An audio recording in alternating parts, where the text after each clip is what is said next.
હાલો મિત્રો, આજે આપણે વર્ડ ઇનબોક્સની જે સામાન્ય જ્ઞાનની ભાગ 1 અને ભાગ 2 નામની બુકો આવેલી છે 2026માં.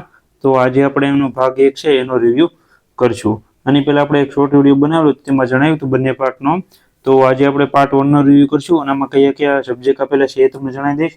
આ બુકમાં કઈ કઈ રીતના માહિતી બધી આપેલી છે એ પણ જણાવી દઈશ અને કયા વિદ્યાર્થી મિત્રોને આ બુક લેવા જેવી છે કે નહીં એ પણ ખાસ કરીને બધી માહિતી તમને જણાવી દઈશ. પહેલાં અહીંયા તમે જોઈ શકો છો ટોટલ જે છે 10 જેટલા વિષયો અહીંયા આપેલા છે અને બેઝિક અહીંયા ઇન્ડેક્સ આપેલી હતી અને બાકી સંપૂર્ણ ઇન્ડેક્સમાં તમને અહીંયા બતાવું તો તમે જોઈ શકો છો ગુજરાત અને ભારતનો ઇતિહાસ આપેલો છે.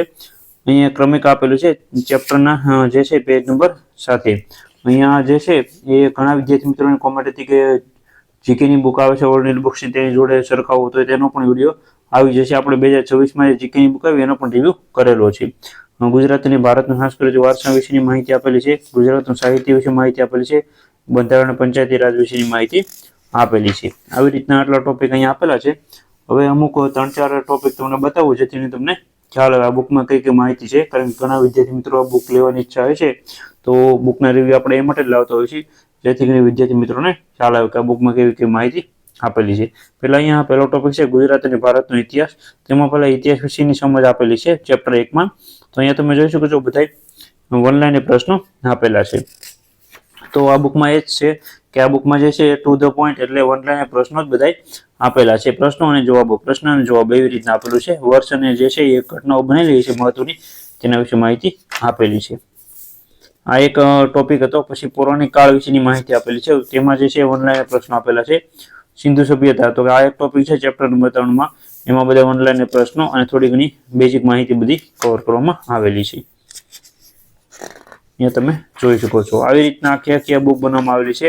એટલે જે વિદ્યાર્થી મિત્રો પરીક્ષાની તૈયારી કરે છે ક્લાસ 3ની તો તેના માટે એક આ બુક આવી છે. તો આ બુક લેવી કે ન લેવી એ પણ તમને જણાવી દઉં. તો કે જે વિદ્યાર્થી મિત્રો પાસે ઓલરેડી કોઈ પણ ઇતિહાસની બુક હોય અથવા સાંસ્કૃતિક વારસાની આગળ હું તમને બતાવ્યા છે આ બુકમાં કયા કયા ચેપ્ટર આપેલા છે, કયા કયા ટોપિક, તો એ બધા વિદ્યાર્થી મિત્રોને આ બુક લેવાની જરૂર નથી, કારણ કે આ બુક જે છે એ ટુ ધ પોઈન્ટ છે અને તમારે રિવિઝન માટે લેવી હોય તો આ બેસ્ટ બુક કહી શકો તમે. કારણ કે તમે જો ઇતિહાસ આખે કોઈ પણ એક બુકમાંથી રિવિઝન કરેલું હોય ગુજરાત અથવા ભારતનું, પછી એક ટોપિક તમે લો જેમ કે અહીંયા વૈદિક યુગ આપેલો છે તો વૈદિક યુગ તમે આખે ચેપ્ટર ભણેલો હો તો એમાંથી અહીંયા ઓનલાઈન પ્રશ્નો છે. જેમ કે અહીંયા તમે જોઈ શકો છો કઈ કઈ માહિતી આપેલી છે. તો કે વૈદિક સાહિત્યમાં કઈ નદીનો ઉલ્લેખ કરવામાં આવેલ છે, તો સિંધુ નદી. તો આવી રીતના તમે તમારી પ્રેક્ટિસ માટે અહીંયા બુક લઈ શકો છો. બાકી જો આમાં એટલું બધું એવી કઈ અલગ માહિતી અથવા એવો કઈ ટોપિક નથી આપેલા જે તમારી પાસે કદાચ ન હોય.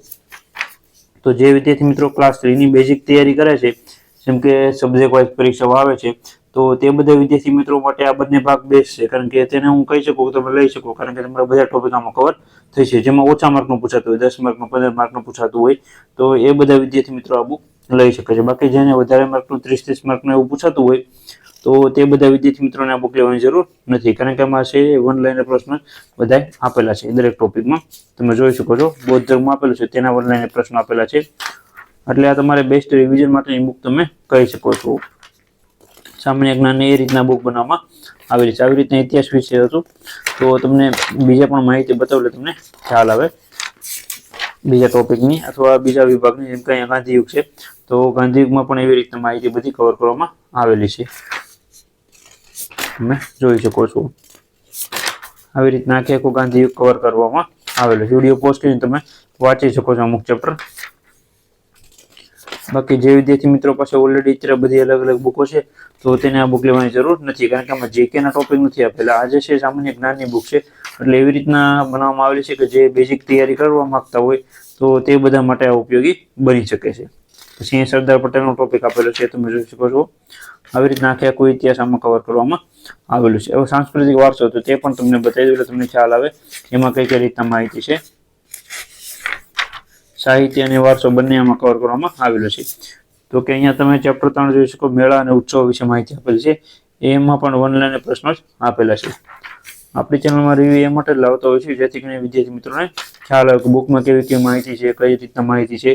તો પણ તમને આ બુકને લગતા બીજા કઈ પ્રશ્નો હોય તો નીચે ખાસ કરીને કોમેન્ટમાં જણાવજો. અને વિડીયો ગમે તો ખાસ કરીને લાઈક કરી આપજો જેથી કરીને મને ખ્યાલ આવે કે બધા વિદ્યાર્થી મિત્રોને વિડીયો ગમે છે. તો આવી રીતના આપણે દરેક નવી નવી બુકના રિવ્યુ લાવતા હોય છે જેથી કરીને વિદ્યાર્થી મિત્રોને ખોટા પૈસા ન બગડે. અને નવી નવી બુક આવે છે માર્કેટમાં તો તે પણ તમને ખ્યાલ આવ્યા રાખે.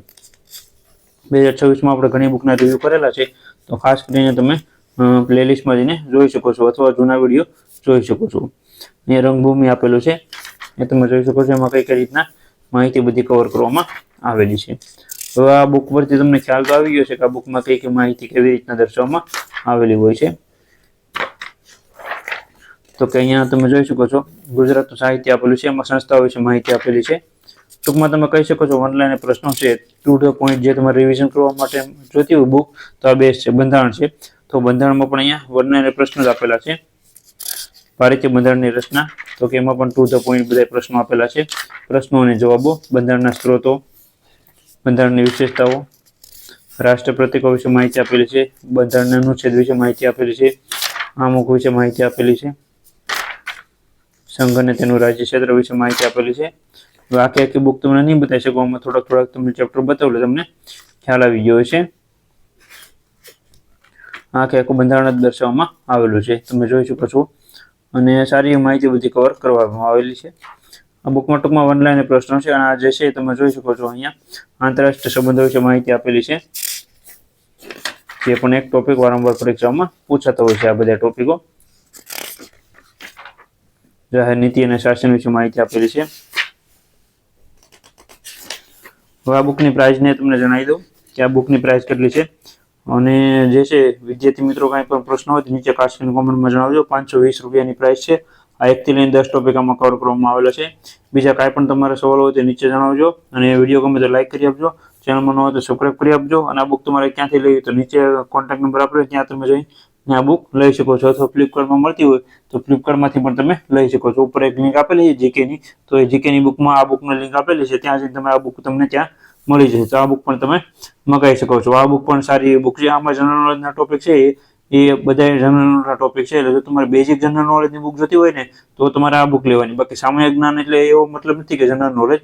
આમાં જે છે એ બધા સબ્જેક્ટનો એક પ્રશ્ન સ્વરૂપે ટૂંકમાં કહી શકો કે ઓનલાઈન પ્રશ્ન તરીકે આ બુક બનાવવામાં આવેલી છે. આવી રીતના પાર્ટ 2 પણ છે, તો પાર્ટ 2 નો પણ વિડીયો બનાવી આપી, જેથી વિદ્યાર્થી મિત્રોને ખ્યાલ આવે કે પાર્ટ 2 માં કઈ રીતના માહિતી બધી દર્શાવવામાં આવેલી છે. અહીંયા લખેલું છે માત્ર મોસ્ટ આઈએમપી મુદ્દાઓનું સંકલન, એ રીતના બુક બનાવવામાં આવેલી છે. વિડીયો ગમે તો લાઈક કરી આપજો, ચેનલમાં ન હોય તો સબસ્ક્રાઈબ કરી આપજો, અને તમારા મિત્રોને વિડીયો શેર કરજો જેથી તેને પણ ખ્યાલ આવે. તો તેના વિદ્યાર્થી મિત્રોને બુક લેવી કે ન લેવી એ પણ એને ખ્યાલ આવી છે. બાકી જઈને એવું લાગશે કે સામાન્ય જ્ઞાનની જનરલ નોલેજની એક સારામાં સારી 2 બુકો આવી છે, તો જઈને લઈ લેશે તો એની કરતાં ખોટા પૈસા ન બગડે. એની કરતાં થોડુંક તમે બુક રિવ્યુ જોઈ લેજો. તમારા મિત્રોને ખાસ કરીને શેર કરજો, જેને નવા વિદ્યાર્થી મિત્રો તૈયારી કરતા હોય તો એને પણ ખ્યાલ આવે. બાકી આપણી ચેનલમાં ક્લાસ 3, જીપીએસસી ક્લાસ 1, 2 નું, ફોરેસ્ટનું, કોન્સ્ટેબલનું, એવી રીતના બધા કંડક્ટરનું, આ બધાનું અલગથી બુક લિસ્ટ બધા બનાવેલા છે. 2025ના વિડીયો છે, તો એ તમે જોઈ લેજો. 2026માં પણ લેટેસ્ટ વિડીયો આપણી ચેનલમાં આવતા રહેશે. Thank you.